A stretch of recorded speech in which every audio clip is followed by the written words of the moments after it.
बिस्मिल्लाहिर्रहमानिर्रहीम अस्सलाम वालेकुम। मैं हूं करामत मुगल और मेरे साथ हैं इब्राहिम अब्बासी। हाई कोर्ट और इलेक्शन कमीशन कवर करते हैं एबीएन न्यूज़ के लिए। इब्राहिम, एक तो आपने मसरूफियत से टाइम निकाला, आए बहुत शुक्रिया। तौहीन इलेक्शन कमीशन का केस चल रहा है, फवाद चौधरी पेश हुए हैं। इमरान खान को पेश करने का कहा गया, लेकिन शायद वीडियो लिंक में कोई शार्क आ गई थी, प्रॉब्लम हो गया था, वीडियो लिंक के साथ पेशी नहीं हुई। तौहीन इलेक्शन कमीशन किस चक्कर में है? इस इदारे ने जब पूरे पाकिस्तान का मैंडेट किसी और की झोली में दिया, पीटीआई के साथ पार्टी बन के सामने खड़ा रहा शुरू से लेकर अब तक।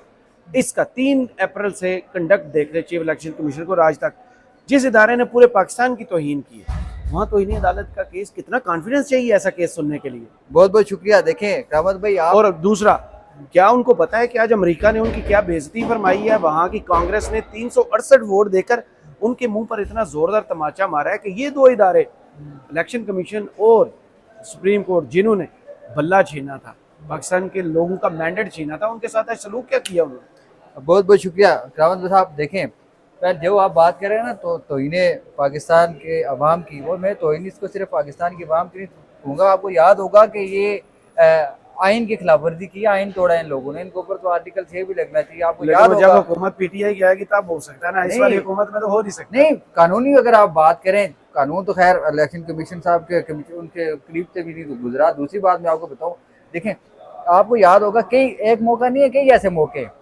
जो भी जो है वो इलेक्शन कमीशन ने फैसला किया, अदालतों ने उसको रिमूव किया। अब भले वालों ने फैसला किया, यहाँ पे खास लोग बैठे थे, उन्होंने उसको वही बरकरार रखा, लेकिन बाकी जो फैसले हैं वो सारे उड़ा दिए इलेक्शन कमीशन से। मुझे जब बताया जिस वक्त यहाँ पे जो इलेक्शन किसने करवाने थे, जो 3 रुकनी बेंच ने फैसला किया कि आप इलेक्शन करवाए, वो नहीं करवाए।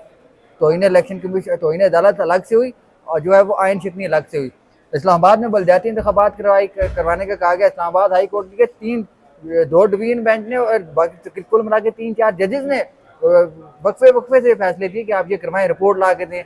जिस दिन बल्कि हुक्म दिया जस्टिस अरबाब मोहम्मद ताहिर साहब ने कि आप जो है वो कल इंतखाबात करवाएं या फलां तारीख को करवाएं, 3 तारीखें दी गई, नहीं हुआ। वहाँ पे तौहीन अदालत अलहदे से हुई, साथ में जो है थोड़ा लाउड बोलिएगा, तो इधर पता ना लोग सारे काम कर रहे हो, वो भी है। हाँ। तो इन्हें अदालत अलहदा से हुई, आइन शिकनी अलहदा से हुई, उनके खिलाफ कोई कार्रवाई नहीं हुई। आज जो बल्कि शोएब, आज जो समाअत हुई उसमें जो है फवाद चौधरी साहब को कल जो है वो उनकी केस की समाअत थी, उसमें हाजिरी के इस्तिस्ना की दरखास्त थी। आज उनको कहा गया था कि आप पेश हो जाएं। फैसल चौधरी साहब ने आगे बताया क्योंकि वो इस्लामाबाद और लाहौर हाई कोर्ट के अंदर उनकी पेशी है, वहाँ पे कुछ उनके केसेस चल रहे हैं, इस वजह से वो यहाँ पे नहीं आ सकते, लिहाजा उनको जो है वो माफ़ किया जाए। तो आज जो है वो मेहरबानी करके वक्त दे दें। उन्होंने कहा चलें देख लेते हैं। जो खान साहब का था, खान साहब के मामले में तो लाहौर हाई कोर्ट के अंदर उन्होंने पिटीशन दायर की, दरखास्त दायर की पाकिस्तान तहरीक इंसाफ की तरफ से। वहाँ पे ये हुआ है कि उन्होंने हतमी ऑर्डर करने से उनका ऐसी पहले से रोक रखा है, जो तकरीबन 1-1.5 महीना पहले की ये बात है। अब वहाँ पे ये हुआ कि जिस वक्त उन्होंने कहा कि आपको कौन सी तारीख सूट करती है, शोएब सईद साहब ने कहा कि आप ऐसा करें कि आगे हमारे हाई कोर्ट और सुप्रीम कोर्ट में केसेस हैं, हम जो आ नहीं सकते, हालांकि मैं हूँ इधर ही, आप ऐसा करें मुहर्रम के बाद की रखें। उन्होंने कहा 3 साल हो गए इन केस को चलते हुए, अब तो हम चाहते हैं ख़त्म हो जाए। शोएब सईद साहब ने कहा अगर देखा जाए तो हमने जो कुछ भुगता है इस अरसे में, आप मेहरबानी करें, अब बनता नहीं है कि इस केस के ऊपर आप करें। हमारे साथ जो कुछ हुआ है वो हम आपको क्या बताएं। वहाँ पे जो मेंबर सिंध थे निसार दुरानी साहब, उन्होंने कहा जो कुछ हमारे साथ हुआ उसका क्या, उनके साथ क्या हुआ, वो जो कुछ वो फिर शोएब सईद साहब ने कहा कि आपके ऊपर तो ज़ुबानी कलामी बातें हुई हैं, हम तो दहशतगर्दी के हमारे पर्चे जो है वो बने, दहशतगर्दी के मुकदमात हमने भुगते हैं। फिर वहाँ से शोएब सईद साहब ने बड़ा बेहतरीन वहाँ पे स्टांस लिया। उन्होंने कहा कि मैंने 1 लाख से ज़्यादा वोट इस्लामाबाद के हल्के से लिए, मुझे चोरी हो गए और मुझे जो है दहशतगर्द जो है वो आपने बना लिया है। तो फैसल साहब ने कहा जी ये हमारे सीनियर है, इंशाल्लाह ये पार्लियामेंट में जाएंगे, हमें उम्मीद है ये पार्लियामेंट में जाएंगे, वहाँ पे ये कानून साजी करेंगे। तो वहाँ पे फिर उन्होंने कहा कि आप ये मेरे सीनियर वकील ने, फैसल साहब ने कहा, उन्होंने कहा जी कभी आप सीनियर हो जाते हैं, कभी ये सीनियर हो जाते हैं, क्या मामला है। फैसल चौधरी साहब ने कहा कि ये रोजगार लगा रहने दें आप इस बात को।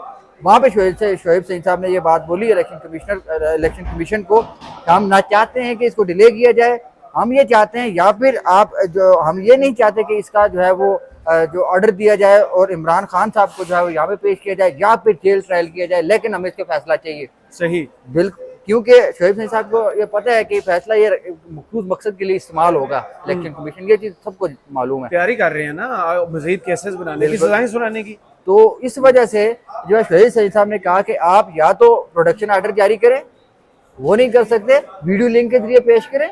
वीडियो लिंक के जरिए पेश होकर जा रहे, सुप्रीम कोर्ट के पास ही है एक डंडा के वो कर सकता है। वो इलेक्शन कमीशन इतना ताकतवर नहीं है कि ना उनके हाथ में कोई इतनी चीजें हैं कि वो जाके वो जो है ऑडियो वीडियो लिंक के जरिए करें। वो तो खुद चले गए थे वहाँ पे जाकर, उन्होंने समाज की थी।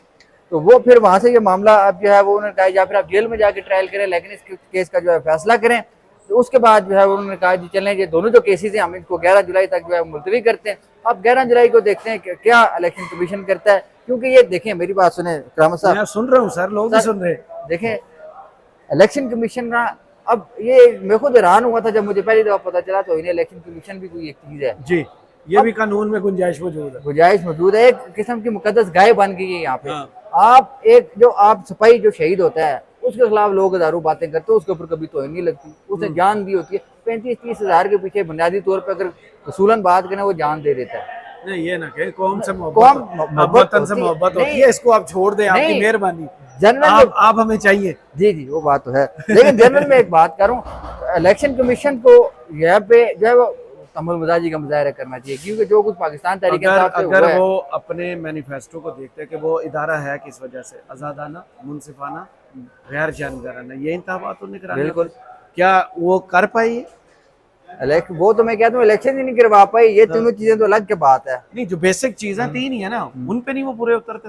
सर देखें, उनका काम था इलेक्शन करवाना। जो 3 टर्म आपने लिए ये उनका मंशूर था। उसमें से कोई एक चीज भी अगर मिल जाती ना पाकिस्तान तहरीक इंसाफ को, तो वो उन्होंने दवाएं मांग ली। अवाम को मिल जाती ना, जिन्होंने वोट दिया वो वहां से वोट निकल आता। अब देखें, डब्बे नहीं बदले गए, फॉर्म बदले गए। अब देखें, मैं पहले भी शायद आपके व्लॉग में मैंने बात की थी कि जो इन्होंने इस्लामाबाद के तीनों हल्कों में किया है ना, वो अब इस एक ही उसका हल है उसे बचने के लिए कि इन तीनों से इस्तीफे लें तो दोबारा इलेक्शन करवाएं। वहां पे कोई जिस तरह पहले आपने फॉर्म 47 दिए थे, वो फॉर्म 45 के अंदर ही इस तरह घपला कर देंगे जिस तरह बाद में ज़िमनी इंतखाबात में इन्होंने किया है।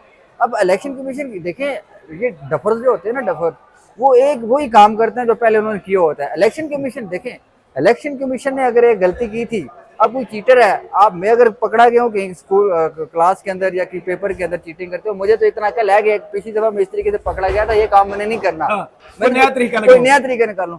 ये डफर जो होते हैं वो वही बार बार वही काम करते हैं। आम से बंदे को पता है, गाड़ी के ड्राइवर है जो सफाई करने वाला हाक हो, उसको पता है कि क्या हो रहा है पाकिस्तान के अंदर। इलेक्शन कमिश्नर साहब जो है वो आज आपको मजे की बात हूँ, सुबह हम बताएं मजे की बात। आज हम गए इलेक्शन कमीशन, वहां पे मैं जिसमें रिसेप्शन से अंदर दाखिल हुआ, जरा आज समात थी तो मुझे रोक लिया। तो एक हमारे सीनियर साफी है, वो उनको बीपर था कॉल पे, उनको भी बुला लिया पुलिस ने, जी पकड़ो इनको, पकड़ो। उन्होंने सोचा क्या हो गया, उन्होंने कहा चीफ साहब आ रहे हैं। उन्होंने कहा आर्मी चीफ साहब आ रहे हैं। उन्होंने कहा नहीं हमारे चीफ साहब। उसने कहा इतना क्या बवेला मचाया हुआ, पूरा इलेक्शन कमीशन की हमारे हाईजैक की हुई थी। 20-25 बंदे हम रिसेप्शन के अंदर मौजूद थे, बीच में साफी भी थे, बुकला भी थे। अब मैं पिछले 1.5 साल से तकरीबन इलेक्शन कमीशन मुसलसल आ जा रहा हूँ। पहले कभी ऐसे इलेक्शन से पहले बिल्कुल ज्यादा ना माहौल था। अगर लिंक बहाल हो जाता, वीडियो लिंक पर आ जाए, तो डर तो वही है वो उसको लोग ना देख लें, वो भाई चीजें कनेक्ट करें। लेकिन एक चीज है यहाँ पे, वो शार का आगे वो नहीं हुआ।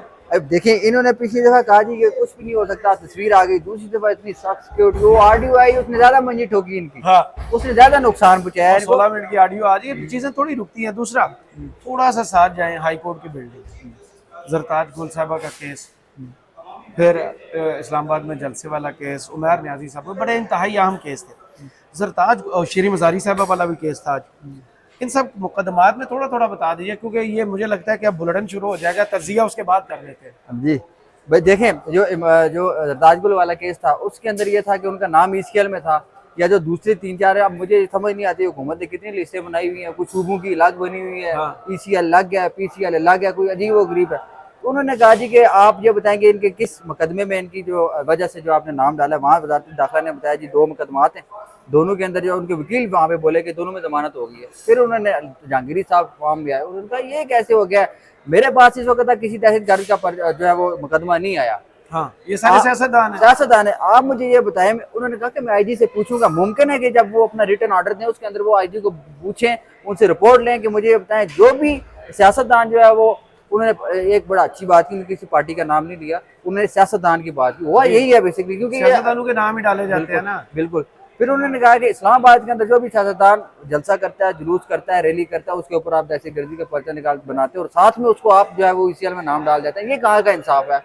ऐसे तो नहीं चलेगा, मैं आईजी को बुला के उससे पूछूंगा, साथ में जो और उनको जो हुक्म दे दिया कि इनका नाम जो है ECL में निकाला जाए, क्योंकि अगर 2 मुकदमात हैं, दोनों मुकदमात में उनकी जमानत हो गई है, मतलब इसका मतलब ये है कि वो जो है वो किसी इदारे को मतलूब नहीं है। अगर इदारे को मतलूब होते हायर कोर्ट में आके जो है वो अपील कर सकता था। अब दूसरा मेहर न्याजी साहब का केस था, मेहर न्याजी साहब ने तो एहतियातन अपनी दरख्वास्त जो है वो दायर की थी कि उनका नाम अगर PCL ECL किसी भी लिस्ट में है उसको निकाला जाए। वहाँ पे जो वजारत खारजा दाखिला ने जो है रिपोर्ट दी, उन्होंने कहा जी हमारे पास तो कोई इस तरह का इनका नाम नहीं है, नाम मुकदमा है, वो वाला उनका साइड पे हो गया मामला। फिर तीसरा श्री मजारी साहब का साहिबा का रिटर्न फैसला है अभी आएगा, तो अब आएगा वो सुनाया उन्होंने आज फैसला। जी जी। अब हुआ ये कि श्री मजारी साहब को 2022 के अंदर एंटी करप्शन पंजाब में उठा लिया, क्योंकि जिस वक्त रिजीम चेंज हुआ बहुत सारे आपने देखे इस्लामाबाद से उनको गिरफ्तार किया गया, वो खारियां से निकली थी जाके, यहाँ से गिरफ्तार हुई थी, खारियां थाने से निकली थी जाके। उन जज्बात में आके ईमान मजारी साहब भी अपने ऊपर मुकदमा करवा गई थी, एक छोटी सी उन्होंने बात कर दी थी। फिर ये उसके अंदर ये हुआ कि गैर कानूनी करार दिया उस एंटी करप्शन के इस इकदाम को जो है वो कलअदम करार दे दिया, और साथ में बड़ी अहम चीज़ हुई है। आज इसका जो फैसला आएगा वो बड़ा इंपॉर्टेंट, इसलिए मेरी नज़र में हो सकता है वो इस वजह से क्योंकि जो सेक्रेटरी एस्टेब्लिशमेंट डिवीजन और महकमा दाखिला पंजाब है उनको जो है हिदायत दी गई है अदालत की जानिब से कि आप इनके ऊपर तहकीकात करें। अगर ये ऑर्डर में ये चीज़ लिखी गई कि इनकी तहकीकात करें और जो रिपोर्ट है वो अगर हाई कोर्ट ने मांग ली, इसका मतलब ये होगा कि हाई कोर्ट उसके बाद इसके उन अफसरान के ऊपर, उन लोगों के ऊपर जिन्होंने गैर कानूनी तौर पर इनकी गिरफ्तारी डाली, गैर कानूनी जो है वो काम किया, उनके खिलाफ कार्रवाई भी अमल में ला सकती है। हाई कोर्ट ऑर्डर कर सकती है कि इन लोगों के खिलाफ जो है वो आप कार्रवाई करें। अब चौथी बड़ी अहम डेवलपमेंट पाकिस्तान तहरीक इंसाफ के जलसे करने की इजाज़त थी। अमर मुगल साहब की जो दरखास्त थी, आपको पता है कि 4 जगह इन्होंने जगह मांगी थी इस्लामाबाद में, वहाँ से इनको रवात भेज दिया, रवात से फिर वो खुद स्वाद चले गए।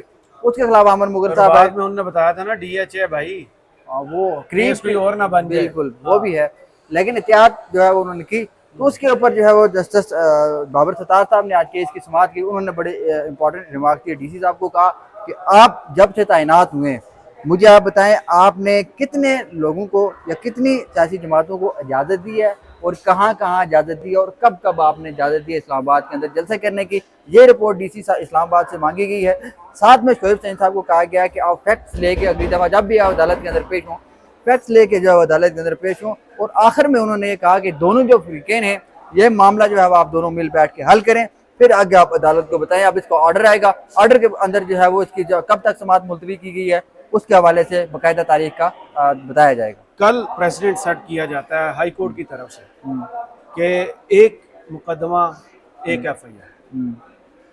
कल हुआ शेर रशीद वाले मुकदमे में जिससे PTI के तकरीबन 99% लोगों को इस वक्त रिलीफ मिलेगा, क्योंकि मुकदमात तो हैं सिर्फ उन पर, और एक ही किस्म के मुख्तलिफ शहर में मुकदमात डाले गए हैं, जैसे 9 मई की मिसाल।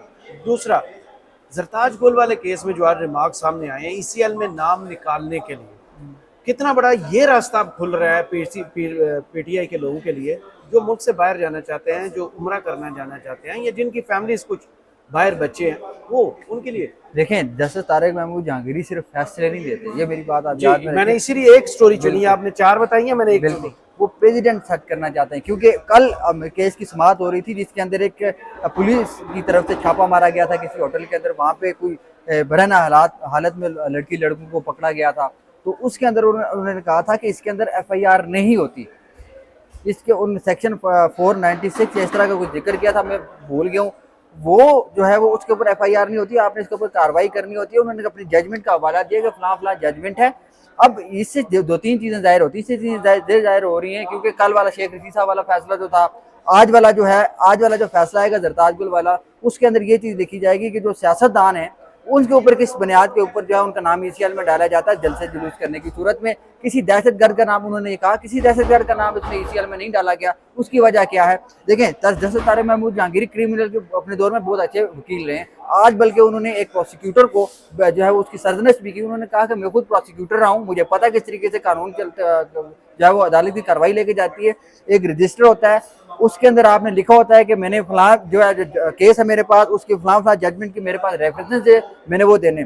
यहाँ से जस्टिस तारिक महमूद जहांगीरी साहब खुद लायर रहे हैं, इसलिए उनका अंदाजा है कि क्या क्या सुकम है पाकिस्तान की क्रिमिनल लॉ के अंदर। इस वजह से आप देखें, जो जस्टिस तारिक महमूद जहांगीरी साहब है वो मजीद आगे फैसले देंगे जिससे प्रेसिडेंट सेट होगा, क्योंकि इस्लामाबाद हाई जब से ये 6 जजेस वाला मामला है उसके बाद मजीद हाई कोर्ट के जो जजेस हैं वो बड़े मुतात हो गए और उनको आइन और कानून का एक रुतबा उन्होंने अपने लिए बड़ा समझ लिया है और वही इसके ऊपर अमल दरामद कर रहे हैं। इससे ये फ़ायदा होगा पाकिस्तान को, पाकिस्तान की अवाम को, कि जो फैसला वहाँ से आएगा वो आइन और कानून के मुताबिक आएगा और एक प्रेसिडेंट सेट होगा जिससे दूसरी अदालतों को और लोअर कोर्ट जो इस्लामाबाद के अंदर हैं या दीगर कोर्ट्स हैं उनको बड़ी उससे मामलत मिलेगी। अब जो इस्लामाबाद जो जरताज गुल साहिब वाला जो केस है इसके जो फैसला आएगा उसके अंदर यकीनी तौर पे एक रिलीफ पाकिस्तान तहरीक इंसाफ को मिलेगा, क्योंकि अगर आप देखें जब से रिजीम चेंज हुआ है अब उसके बाद इनके खिलाफ जितने भी जब से हार्ड लाइन लिया आप अगर ये कहें पाकिस्तान तहरीक इंसाफ ने, तो इस्लामाबाद के अंदर तो उनको इकट्ठा नहीं होने दिया गया। ये कुछ दिन पहले इससे चंद दिन पहले शोएब शहीन साहब ने कॉल की छोटे से एहतजाज की, वहाँ पे उनके ऊपर दहशतगर्दी के मुकदमात बना दिए। पूरे पाकिस्तान के अंदर उनको जलसा जुलूस करने की इजाज़त नहीं है। इस वजह से उनके जो उनका नाम ECL में डाला जा रहा है बगैर किसी वजह के, यहाँ से दहशतगर्दों को आज़ाद कर दिया जाता है। और आपने एमल वली खान साहब की तकरीर सुनी होगी, वहाँ से आपको अंदाजा हो गया पाकिस्तान में माजी में क्या होता रहा है, अब क्या हो रहा है। पहले जो दहशतगर्द बनाए जाते थे, अब सियासतदानों को जो है वो मजबूर किया जा रहा है कि वो सियासी दहशतगर्द बन जाए। सही, बहुत शुक्रिया इब्राहिम अब्बासी आपके वक्त का। कमेंट्स बॉक्स में जरूर बताइए वीडियो आपको कैसी लगी। इजाज़त दीजिए, अल्लाह हाफ़िज़।